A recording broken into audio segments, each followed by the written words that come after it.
All right, it's Monday, November 3rd. We got about 4 or 5 hours until tip. I'm going to just run through today's slate with you, let you know who's out, who I think could be an advantageous play. Starting with Milwaukee, Porter's still out, so Ryan Rollins, you can roll with him again. Giannis is probable, expect him to go. Everything else should be pretty normal with the Bucks. Johnny Furphy got some minutes last game. He's listed probable, expect him to go. Ray J. Dennis not really in play here. Everyone else who is out has already been out. Indiana's minutes are pretty interesting. Quentin Jackson, 27 minutes, had a big game last time. Jarris Walker's getting a lot of time. Nesmith and Siakam should be their main scorers, although Nesmith's been struggling. A little better last game. Hopefully he gets it going. Isaiah Jackson, closer to that 20-minute mark as they mix in a lot of players here, just a lot of second-tier players. Anthony Edwards remains out, so expect Julius Randle to keep pulling the load. I was looking at some of these numbers for Randle over the first couple of games. Standard deviation on his results is a 3, which is about as low as I've ever seen, which means he's been very consistent. He's been scoring pretty well since Edwards went out.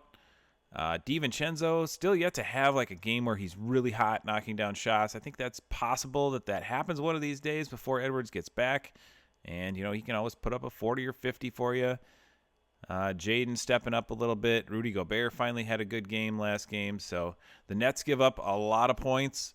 I expect these Wolves guys to be good plays today at least. As far as the Nets are concerned, Danny Wolf is probable. I think you can ignore him. He is a 0L10. Doubt he gets many minutes. They got him projected for 1. So that's not enough to actually move the needle.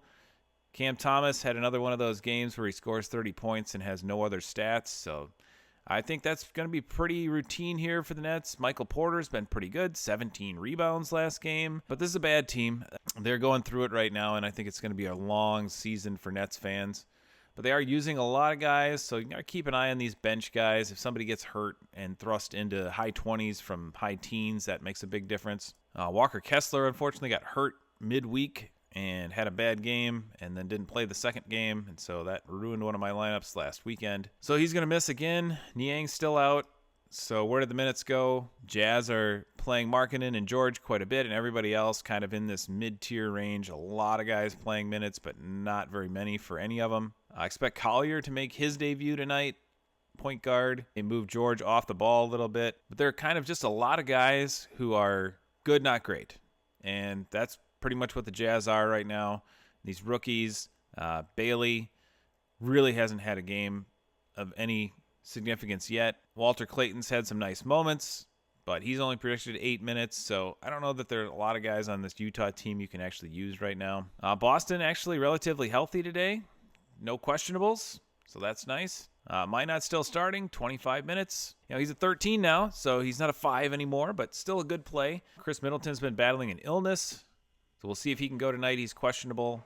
If he doesn't go, expect a little more run from guys like Trey Johnson, Bub Carrington, Kispert.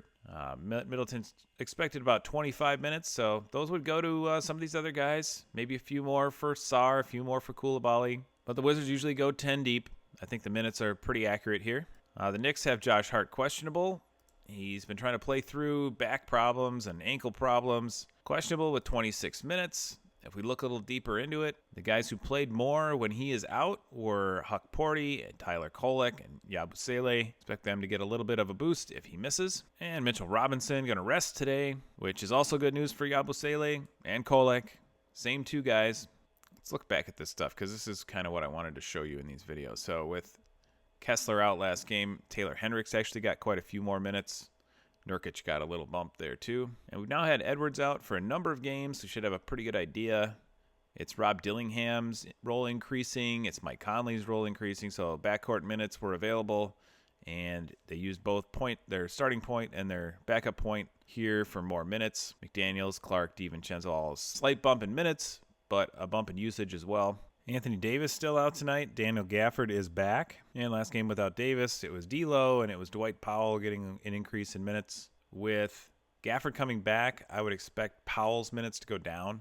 I think he'll still be in the mix, but probably not the 19 he's been getting. I'd say he's more like a 10 to 12. We got Jabari Smith questionable with an ankle.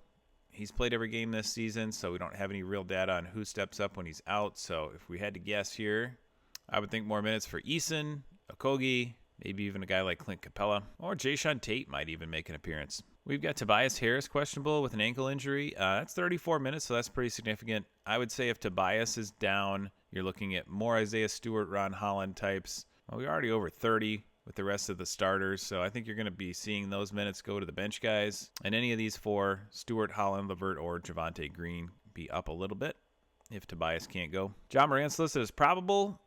He got suspended for a lack of effort and then trashing his coaching staff. Which Ja Morant do we get tonight? I think this is a risky play even if he does go. I think he's probably going to play, but not sure what's going on. Don't know if they're going to deal him.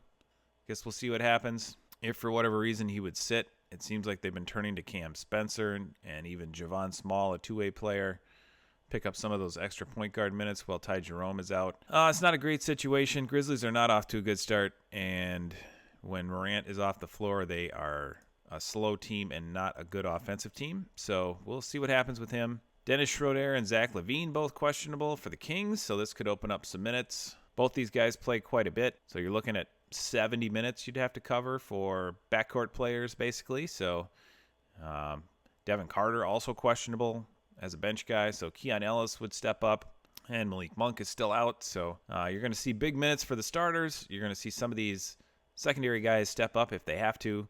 So we'll see who plays tonight, but this could be an opportunity for Keon Ellis to play in that 30-minute range. Denver's got Jamal Murray and Cam Johnson both probable. Expect them both to go, so pretty much full strength for the Nuggets. Looks like the Lakers could be without Ayton again. Did not play Sunday.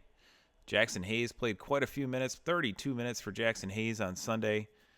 Hayes is a guy that is really up and down. Have trouble suggesting him. Even Bronny James got 18 minutes. LaRavia's really come on. Shaden Sharp probable. I think he goes 30 minutes. If he can't go, you're looking at wing players, Chris Murray, maybe even some Ryan Rupert. Norm Powell is questionable again. Missed last game. That's 25 minutes of offense. So who fills in the offense? Well, it's Ben Jaquez. Jaquez been really good. Jovic off to a really slow start, but he can certainly fill it up on a given night. Fontecchio could get some extra minutes if Powell can't play. Pele Larson. So they've got a number of guys who would bump up some minutes if he is out again. And he's missed 3 of the 6 games. Pretty good indicator of what happens when Powell is out, and it's Larson who's been the biggest minutes beneficiary, going from about 6 a game to 28. So look out for him if Powell is sitting again today. And the Clippers are pretty healthy right now. They got 3 games this week, so there could be a Kawhi Leonard load management day in here. Right now, it seems everybody's healthy, and they're basically 10 deep, minutes as you see here. All right, hope that helps. Thanks for watching. Good luck this week.